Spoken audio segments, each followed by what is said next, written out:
Mabiyayang gabi sa inyo, aking mga anak, na narito muli sa araw ng ipanan ninyo sa amin. Ako si Maria, nakatuwang ninyo sa pananalangin ng aking banal na Santo Rosario. Ako'y patuloy na nananalangin sa Ama, sapagkat nais ko na ang lahat ng mga tao ay magbalik muli sa Diyos. Ayaw ko na may isa sa kanila na mapahamak. Kaya ako'y nananalangin sa paanan ng Diyos upang ang lahat ng mga tao ay maligtas. Kaya nawa aking mga anak na narito, naway magsama-sama kayong manalangin. Manalangin ng aking banal na Santo Rosario para sa kaligtasan ng mundo ito. Higit sa sa bawat pamilya na nahihirapan sa mga kapighatian na nararanasan nila sa kanilang mga buhay. Batid ninyong lahat, aking mga anak, ang nagaganap Diyos sa mundo. Kaya tinatagubilinan ko kayong lahat na huwag kayong makabot na manalangin. Ipanalangin ninyo ang inyong mga kapatid na nangangailangan ng awa at habag sa Diyos. Kaya mapalad kayong lahat na narito sapagkat hindi ninyo nararanasan ang nararanasan ng inyong mga kapatid. Kaya mapalad kayo sapagkat nung kayo ay tinawag ng Diyos, kayo ay sumunod sa kanyang panawagan. Kaya ang pagpapala ng Diyos kailanman ay patuloy na ipagkakaloob sa bawat isa sa inyo.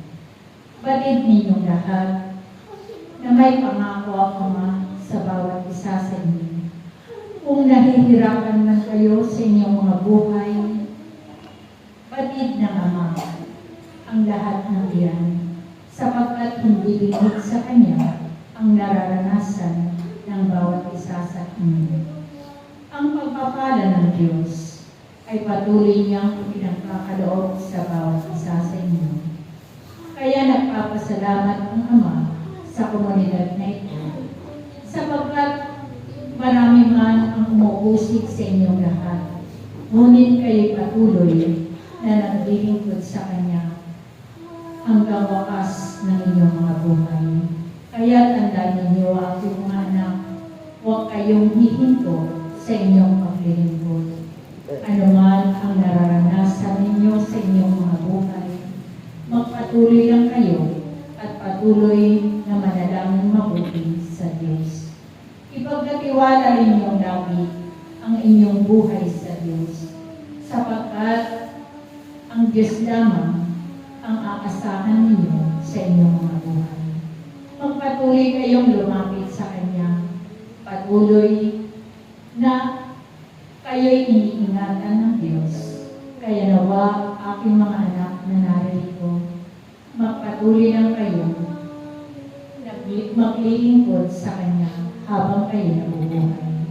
Sapagkat ang pagpapala ng Diyos na ipinangako niya sa bawat isa sa inyo, ito ay darating sa inyong mga buhay. Sapagkat ang pangako ng Diyos ay hindi napapako magpakailanman. Kaya panghawakan ninyo ang pangako ng Diyos na kayong lahat ay hindi na maghihirap sa darating na panahon, sapagkat ang Diyos na inyong pinaglilingkuran ay Diyos na mayaman sa lahat. Hindi niya kayo pababayaan magpakailanman, sapagkat patuloy na kayong lahat ay hindi niya ginugutom.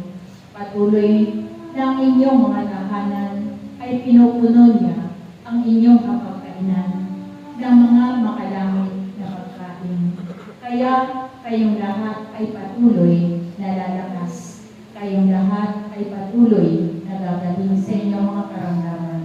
Sapagkat ang Diyos na inyong pinaglilingkuran, tunay na hindi niya kayo pababayaan. Nalalapit na, aking mga anak, ang inyong pagdiriwang sa pagbaba ng Ama. Nawa kayong lahat sa araw na iyon ay magsuot ng mga magagandang kasuotan, sapagkat ang Ama, ang aking buktong nanak, ang Espiritu Santo, at ako na inyong mahal na ina, ay makikita ninyo na mangyara ang aming mga damit. Naway makita tayo sa araw na iyon na kayo'y punong-puno ng kagalakan, puno ng pag-ibig at may malinis na puso. Salamat sa inyong lahat, aking mga anak na narito. Nawa ang bawat isa sa inyo ay magsama-sama manalangin. Ipanalangin ninyo ang mundo nito upang makamit ang kapayapaan at kaligtasan. Salamat sa inyong lahat, aking mga anak.